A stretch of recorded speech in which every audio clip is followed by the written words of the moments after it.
Hey, this is Brandon Steele. Welcome to the Mainsail Financial Group podcast series, where we host industry experts and local professionals to really help share some guidance, some expertise into the areas that we don't necessarily get a focus on day to day. Today, we want to thank Mitch Harb for joining us.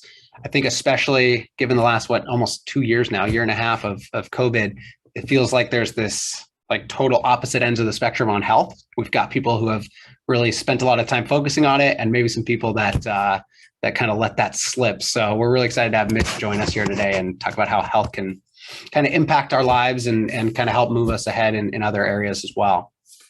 So thanks for joining us today, Mitch. Absolutely. Appreciate you having me, man. Yeah, of course. And for those who don't know, Mitch is a certified strength and conditioning coach, nutritionist, and also co-owner of HIDEF Physical Therapy. He's worked with everybody. He's worked with people from professional athletes to retirees and really everything in between. From what I understand, Mitch, and I think this is why we're excited to have you on, there's not like a particular diet or fad or anything that you preach. It's kind of figuring out what works for that person and, a little more holistic view on it, I guess. Is that fair to say? Yeah, absolutely. I think the tough part about this industry as we're in is you hear people go down one route and really preach this one route and maybe because it worked for them. But what they don't realize is that everyone is different. And just because it worked for you doesn't mean it's going to work for the next one. So our whole goal as a company is working with an individual, trying to figure out what route that's going to be. We're not really tied to any specific one. Yeah, that's good to hear. I think that's kind of part of why we're excited to have you on, is get a little more unbiased view on this stuff. Can you maybe just start by sharing your story a little bit, how you got into the industry and, how, health and fitness has really kind of shaped your world? Yeah. So actually, I was a business major out of college and really didn't know what I wanted to do, but I figured, business was a solid route to go down.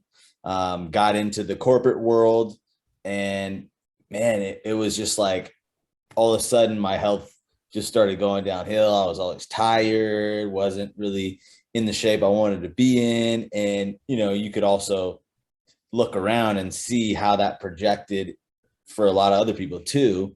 I was always an athlete growing up, always worked out, and very quickly I was like, man, I don't like this. I don't want this to happen. And that was when I started to take it more seriously, realizing I can't just go through life like, oh, I'll always be in shape. I've got to be a little more serious and deliberate about what I'm doing. And, that was when I started kind of going down my own health transformation and learning more about nutrition and how that can help me or hurt me.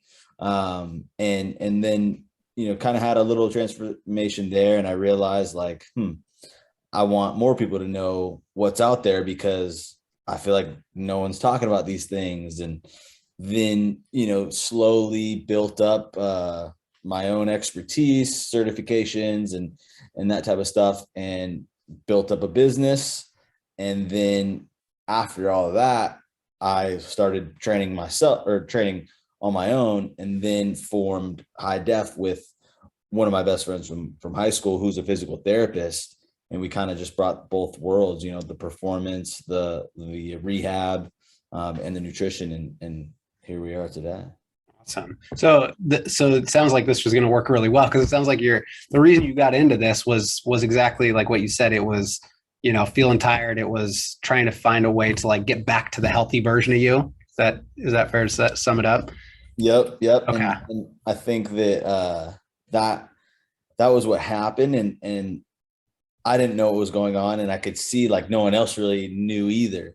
So I was like, man, I want to get to the bottom of this so that I can then show other people that it's possible. Because I think what I see a lot, or what I did see, was a lot of people are just like, yep, that's how it goes. You go work and you are always tired, drinking coffee all day. And I'm like, man, I know there's another answer. So let's dig in there, because I think that's really important maybe to expand on here for the rest of our conversation. Can you talk about how health and nutrition really factor into that, to your energy levels throughout the day and just other areas of your life, I guess, as well? Yeah, I think I don't like to use the car analogy, but realistically, like what your body runs off of during the day is what you put into it, right? So when you think in those terms, it's like, is what I've been eating really something that I would want to fuel my nice car with? Like, not really. So why don't I make that like a priority first? Because if you're not giving your body the right amount of macronutrients that your body needs to do what you need to do, then it's going to have a hard time and it's going to struggle, and you're going to feel that lethargic feeling, and you're going to just not be as clear in your head. So, I mean, that is so important. As far as like exercise goes, there's so many things that happen in your body when you go exercise, and that are released. And if you're not doing that, like your body's not able to experience that, and you're gonna feel tired and exhausted and get sick and all those things. So Okay. So let me ask you, because I think I have my perspective on this, but I don't have any science behind it. So I try and work out every day, like even if it's literally just like 5 minutes doing some jumping jacks or whatever it is, like just get my body moving. Does that actually help me? Even if it's not like the hour long, going to the gym kind of thing? Like, you see where I'm going with that question? yeah, I think there's so many tiers to what you can get out of exercise, and there's so many tiers to what beneficial is, right? Like if my goal is to compete in this bodybuilding show, well, that 10 jumping jacks is probably not going to be that beneficial, right? But if my goal is, man, I want to get into the habit of moving, and I want to um, feel a little more energized throughout my day, then absolutely, it's going to be huge. And I think that's where a lot of people go wrong, is they're like, well, what's that really going to do for me? And then they never get started because they think like, I don't have an hour, so Mm-hmm. I can't do it. But it's like, well, what if for the next month you just took 10 minutes out of a day? Then the ball would get rolling, momentum would start to build, and then you would realize you have time, and you would probably add some more time in there. Yeah. Yeah. That's good. And I'm going to like completely contradict what I just said, because this morning, and I should have known because we had this interview set up, so I shouldn't have skipped this morning, but I did. So we Gotta do them obviously, now. Knock them out now. I think we all have that, that lazy day, or, have a hard time, or we make excuses or whatever it might be. So is there, a way that you help, like for yourself or for your clients, like how do you maybe help build in that discipline, or that, you know what I mean? Just that like routine, I guess, of making sure it gets done. Yeah, when I first started all of this, I used to call them easy wins. And it's like, man, like pick three things. What are those little things that you can do? You're confident that you can get done. A lot of us aren't confident we can go work out for an hour, but you're confident you could knock out 10 push-ups. You're confident you could fill your water bottle up and drink it right when you wake up, or something like that. So whenever we work with people, it's meeting them where they're at, finding those little things that you can, those wins that you can get in your day, and slowly over time building up. After a while, when you do that, like it's going to be nothing to you. And then that means we got to add something else that's a little more difficult. So it's just building that momentum, getting the ball rolling. Hmm. That's good to hear. I feel like that's why that's so important to me as well. Like, even those days where I don't do a whole lot, but I get something done. I don't know what it is, but it feels like it like flips this switch where now I feel more like I did what I said I was going to do. So I feel more confident throughout the day too. Is that? That is like the whole basis of confidence, Hmm. right? Is like you believe that you can do what you say you're going to do, and it goes one way or the other. The second you start saying you're going to do things, and you find yourself not doing it, that's when your confidence just plummets and Hmm. you don't believe in yourself anymore. But the second you start doing those things. And the cool thing is it doesn't matter how big they are, right? I think people don't realize that. They think like, I got to go run a marathon to get my confidence. I was like, no, if you just told yourself you're going to wake up today and not hit the snooze button and you go through with it, you're going to feel a certain way, right? And that's going to build up. So yeah, those little things are huge confidence builders. Okay. Yeah, that makes a lot of sense. So to come back to the excuses, right? Like, I think one of the most common ones I'm sure that you hear all the time is too stressed or too busy. Like, I just can't get to it. So I believe, from what I understand, that, like, I understand that excuse, but can you also talk to maybe how this stuff helps with stress levels? Like, working out and nutrition can help with those things over time too. Yeah, I mean, lifting weights is a huge stress reliever. I think there's some types of stress, like working out is a stressor, right? You are putting stress on your body. But if you're getting a decent amount of sleep and you're just feeling stress at work, like, lifting weights is a great way to decompress and get that off your chest. I think that's a big issue that we have, is like, humans are made to move and release and get activity in. And when you're cramped up, you're not walking very much and you're stressed at your desk and you don't ever get to release that, like, that's when that anxiety and that stress builds up inside of you. So you need certain things to be able to get that out. And that's, probably one of the biggest things that I see working with clients is you can almost see when they walked in versus when they leave, like, they're like, something's left them, and it's cool to see. And then as far as nutrition goes, if you aren't feeling good, right, your stomach's hurting, not feeling great, you're bloated, like, that's another stressor, right? And if you are, you're having these blood sugar spikes, that's another stressor. So eating the right things for you can level yourself out and give you more energy to deal with these problems. And that was one thing that I realized a lot of times was, like, I would have these big blood sugar crashes and I'd just be like dead tired and stressed at work. And you could just see how exactly what I ate caused this day to be unproductive. Like, it wasn't like I was unmotivated or something like that. I was like, no, it's just what I ate today that wasn't right. And I was just like, man, if everyone was eating the perfect things, right, imagine how much more productive they could be. Like, that would be crazy. So I feel like, so you mentioned nutrition first, like in the first question too. So I feel like there's maybe some more, we should spend some more time on that. Sounds like that's going to be extremely important in this conversation.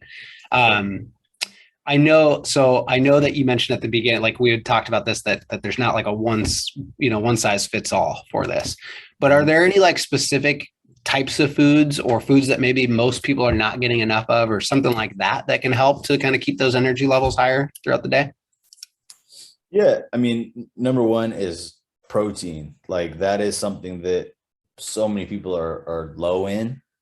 And I probably, like, 99% of people that I worked with, first thing you look at, they're not getting enough of that. So a lot of times too, and this is what was a problem with me, was I was working out, but I wasn't giving myself enough nutrients. So then, like, I've already depleted my body. Now I'm tired. I'm not getting what I need to recover from that. So of course I'm going to be exhausted still. But protein is big. I would say, most people aren't eating enough vegetables, so they're not getting their micronutrients. What else?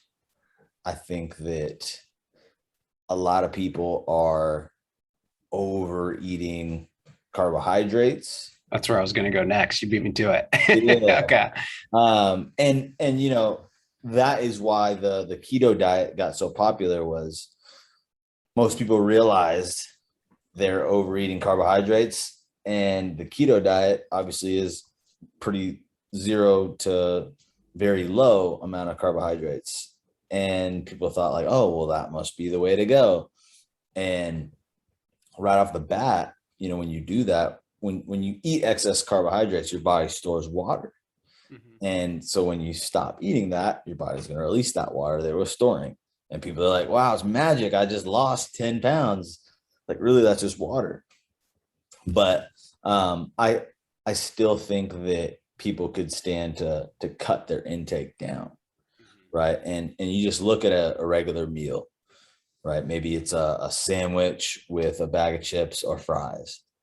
I mean, like, the bread is probably some thick, like ciabatta bread, a lot of carbohydrates there. The chips or the fries, tons of carbohydrates there. They're going to load your plate with that. And, right there, it's like the average person, especially if you're not working out, doesn't need that much to sustain what they're doing. That makes sense. But I think I gathered this through your point about the keto diet. It sounds like you don't necessarily believe in this like crazy one way or the other thing though either. Is that like, should people be cautious of those types of things? Like totally cut out X or, Z or whatever, I mean, does that have a negative impact as well? Yeah, because I mean, carbs serve a benefit, right? Like that is that's the main energy source your brain uses. Right? That's why there's like the keto flu. When you cut carbs out, there's this point of time when you're like exhausted. You got this brain fog because your body's switching the mechanism of what it's going to run off of. So it's going to run off fat now, but that's not the most efficient source. So carbs, they serve a benefit. And when eaten in the right amounts and the right types, they're going to allow you to perform at your best. So I always think like most people should figure out what's right for them rather than completely cut something out randomly. Okay. Is there any like secret sauce to the time of day too? Like, I'll give you an example. And again, I'm just using myself because that's what I know, but none of this is from science. I try not to eat carbs like for lunch, for instance, because I feel like I get tired after I do. So I'll try and, if I do have that, like that's usually later in the day if possible. Like, is there something to that? Yeah. I mean, everyone is probably going to be different, but a majority of people could probably benefit from that, because what's going to happen is, when you wake up, your cortisol levels are at their highest, and that is going to get you in this energetic state. When you eat carbohydrates, it shuts that response off. So then it lowers that. So the earlier you consume a large amount of those, the quicker that cortisol response is going to drop. So if you want to keep that somewhat elevated, you could eat a less amount, or, a slower digesting type of carbohydrate. So some with a lot more fiber in it. And then that's going to cause that to dip slower. But most people, what are they going to eat? They're going to eat a muffin or a breakfast sandwich or something. Yeah. Exactly. And so it's like, you're just asking for trouble. And that's why you feel like I got to get coffee every 2 minutes and all that. So. Okay. That's good. Because I mean, obviously I know, I have that issue. I'm sure, 90% of this country probably does. How about as far as like time of day for working out? Do you have any suggestions there? I mean, there's been studies that have shown like optimal times, which is a little later than midday. So like noon or 1, that's just when your body's primed, it's awake. But again, it's like, what is your goal and what is that really going to benefit? Like, I would say that's optimal for someone who's really trying to find some specific gains in their performance, right? If they're an athlete or in some type of competition. But for the average Joe who wants to just look a little better and wants to just perform at the job better, like the best time is whenever you're going to do it. Okay. Just get it done. Don't worry so much about when you're doing it. Just get it done. Exactly. Okay. That seems fair. Okay. Well, I think maybe that's a good place to start wrapping up here. But is there anything else that maybe you want to share? Any like, tips to help round out some of the stuff you've shared so far that we haven't covered? I think a great exercise for people is to track their food for a day. Like just, a lot of people are against it because it seems cumbersome and like a lot of work, but most people have no idea. And there's been a study that, gosh, I don't want to butcher the number, but I believe it was like 700 to 1300 was how many extra or how many more calories people ate than they thought. So most people underestimate how much they're eating by almost 1,000 calories. Yeah. So it's just a great exercise to just like, all right, let me just see, what do I eat usually? Most people have their little routines or like places they go. Punch that in and just see where you're at. Like I was saying, how much protein is important. You'll be like, dang, I'm only eating 20 grams a day. Like, shoot, maybe I need to bump that up. And that's a great exercise, a great place to start, great place to kind of see what my next move could be. Is there somewhere you can find the nutritional facts basically on that stuff as you go through a day? Yeah, my Fitness Pal is pretty solid, an app. Okay. You can get a guess on a lot of things. But yeah, that would be a great place to go. And outside of that, like on probably the most important thing we didn't talk about is just getting a good night's sleep. Like that is going to affect your decision making.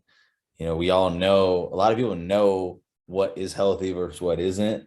A lot of people know they need to work out, but when you wake up and you're exhausted, you barely slept, you're not going to make those decisions that you should make. And that spirals out of control where it's like, I'm not doing that today. and then you don't get that momentum. So that would be a big thing I would consider. Yeah, I'm laughing because I've definitely been there before. Right. What is it? So thank you for bringing that up. I think that's a really good thing that I hadn't even thought of through this. Of course, probably why it's also so important, right? How many hours do you think we need? Like, is there a minimum you would say? I mean, I think everybody's different, but is there like you better be getting at least 5, for instance, or whatever it might be? Yeah, everyone is going to be different. I think 7 to 9 is the recommended amount, but there's a lot of new trackers where you can kind of see your sleep. I use the Whoop app, which is pretty cool. And it'll like show you how much deep sleep you got and how much REM sleep you got and how many times you woke up in the night. I thought that was a pretty cool tool, just to see like, some, and this is what I noticed is I always thought, all right, I need to wake up at 5 a.m. So if I need to get my 8 hours, that means I got to go to bed at 9. But you're probably not asleep for 8 hours the second you go to bed, right? So right. I would do that and, I'd really get like 6.5 because a lot of times I was not actually asleep.